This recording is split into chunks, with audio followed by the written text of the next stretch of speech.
Danieliaus 2. Nebukadnecaro sapno aiškinimas. Antrais savo karaliavimo metais karalius Nebukadnecaras sapnavo sapną, taip sukrėtusi jo dvasią, kad jis nebegalėjo miegoti.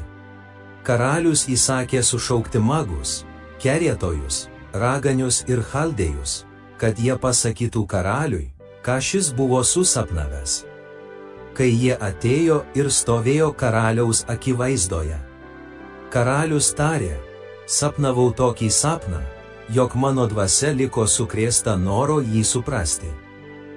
Chaldėjai atsakė karaliui aramėjiškai, o karaliau, gyvuok amžinai, papasakok tą sapną savo tarnams, ir mes pasakysime, ką jis reiškia. Karalius chaldėjams atsakė, toks mano įsakas. Jei neatskleisite man šio sapno ir nepaaiškinsite, tai būsite sudraskyti į kąsnelius, o jūsų namai išgriauti. Bet jei atskleisite man šį sapną ir paaiškinsite, tai gausite iš manęs dovanų, atpildą ir didžią garbę. Jie antrą kartą atsakė, te papasakoja pirmą karalius tą sapną savo tarnams, tuomet mes galėsime jį paaiškinti. Atsakydamas karalius tarė, man aišku, kad jūs norite laimėti laiko, nes žinote, jog mano įsakas duotas. Jei neatskleisite man sapno, jums tėra tik vienas sprendimas. Jūs susimokę man kalbėti melagingais ir apgaulingais žodžiais, kol nepasikeis aplinkybės. Tad papasakokite man tą sapną, kad aš žinočiau, jog galite man jį paaiškinti. Chaldėjai atsakė karaliui tiesiai į akis, žemėje nėra nė vieno, kuris galėtų patenkinti karaliaus reikalavimą. Iš tikro joks karalius, kad ir koks didis ir galingas, niekada nereikalavo tokio dalyko iš kurio nors mago, kerėtojo ar chaldėjo. Dalykas, kurio reikalauja karalius, per daug sunkus, ir niekas kitas negali karaliui jo atskleisti kaip dievai, kurių buveinė ne tarp mirtingųjų. Dėl to karalius taip įtūžo, kad įsakė išžudyti visus Babilono išminčius. Paskelbus įsaką, kad visi išminčiai turi būti nužudyti, buvo ieškoma ir Danieliaus bei jo draugų, kad ir jie būtų nužudyti. Tuomet Danielius sumaniai ir atsargiai kreipėsi į karaliaus sargybos vadą Ariochą, išėjusi žudyti Babilono išminčių. Jis paklausė karaliaus pareigūno Ariocho, kodėl karalius išleido tokį nuožmų įsaką. Ariochas paaiškino reikalą Danieliui. Danielius nuėjo pas karalių ir paprašė, kad karalius duotų jam laiko, ir jis paaiškinsęs karaliui tą sapną. Tuomet Danielius parėjo namo, paaiškino reikalą savo draugams Hananijai, Mišaeliui ir Azarijai. Ir liepė jiems maldauti dangaus dievą pasigailėjimo, kad dėl šios paslapties nežūtų Danielius ir jo draugai draugė su kitais Babilono išminčiais. Paslaptis buvo apreikšta Danieliui nakties regėjime, ir Danielius šlovino dangaus dievą. Danielius tarė, tebūna pašlovintas Dievo vardas nuo amžių per amžius, nes jo yra išmintis ir galybė. Jis keičia laikotarpius ir metų laikus, pašalina ir į sostą pasodina karalius, suteikia išminčiams išmintį ir išmanantiems pažinimą. Jis apreiškia, kas gilu ir paslėpta, jis žino, kas yra tamsybėje, nes jame yra šviesa. Tau, mano protėvių Dieve, aš dėkoju ir tave giriu, nes davei man išminties ir jėgų. Dabar tu apreiškiai, ko tavęs prašėme, apreiškiai mums karaliaus sapną. Po to Danielius nuėjo pas Ariochą, kurį karalius buvo paskyręs išžudyti visus Babilono išminčius, ir tarė jam, nežudyk Babilono išminčių. Nuvesk mane pas karalių, ir aš karaliui paaiškinsiu sapną. Tuomet Ariochas skubiai nuvedė Danielių pas karalių ir tarė, tarp tremtinių iš Judo užtikau žmogų, kuris gali karaliui sapną paaiškinti. Karalius paklausė Danielių, kurio vardas buvo Beltšacaras, ar tu iš tikro gali papasakoti sapną, kurį aš mačiau, ir jį paaiškinti. Danielius atsakė karaliui, paslapties, apie kurią karalius klausė, neatskleis nei išminčiai, nei kerėtojai, nei magai, nei spėliotojai. Bet yra danguje Dievas, kuris apreiškia paslaptis, ir jis atskleidė karaliui Nebukadnecarui, kas įvyks dienų pabaigoje. Štai koks buvo tavo sapnas ir kokie regėjimai atėjo tau į galvą. Kai gulėjai lovoje.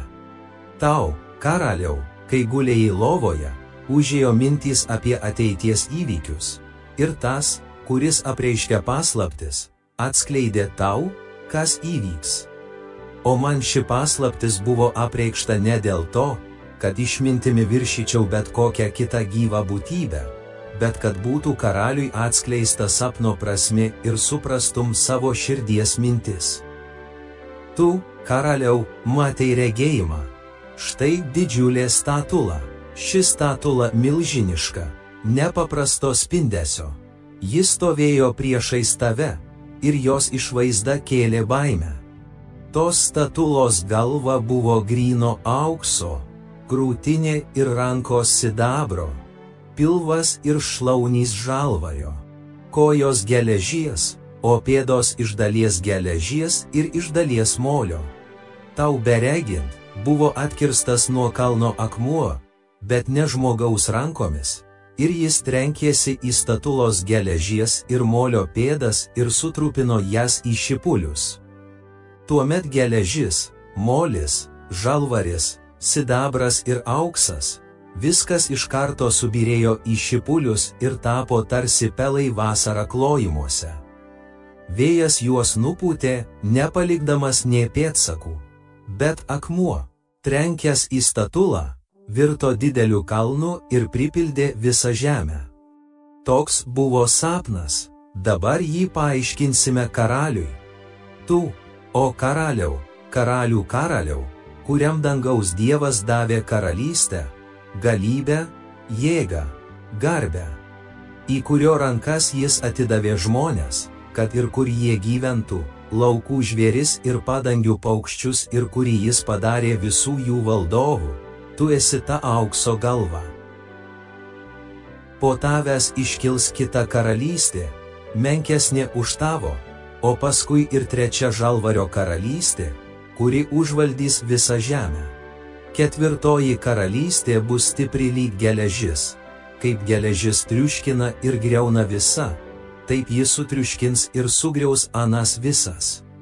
Kojos ir pirštai, kaip regėjai, buvo iš dalies iš puodžiaus molio ir iš dalies iš geležies, o tai reiškia, kad ji bus suskilusi karalystė, tačiau turės šiek tiek geležies tvirtumo, nes, kaip regėjai, geležis buvo sumaišyta su paprastu moliu, kaip kojų pirštai buvo iš dalies geležiniai ir iš dalies moliniai, taip ir karalystė bus iš dalies tvirta ir iš dalies trapi.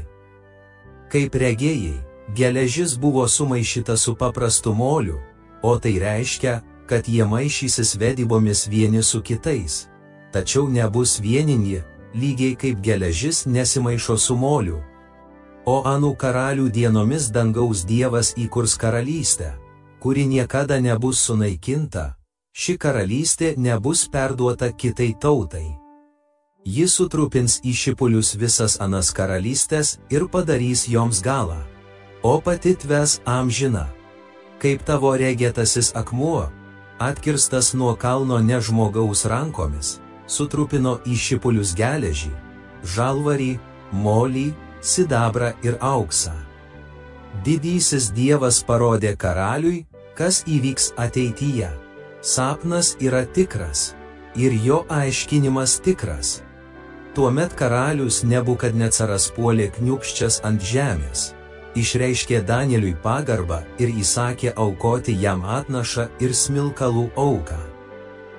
Kreipdamasis į Danielių, karalius tarė, iš tikrųjų jūsų Dievas yra dievų Dievas, karalių viešpats ir paslapčių apreiškėjas, nes tik jis įgalino tave atskleisti šią paslaptį.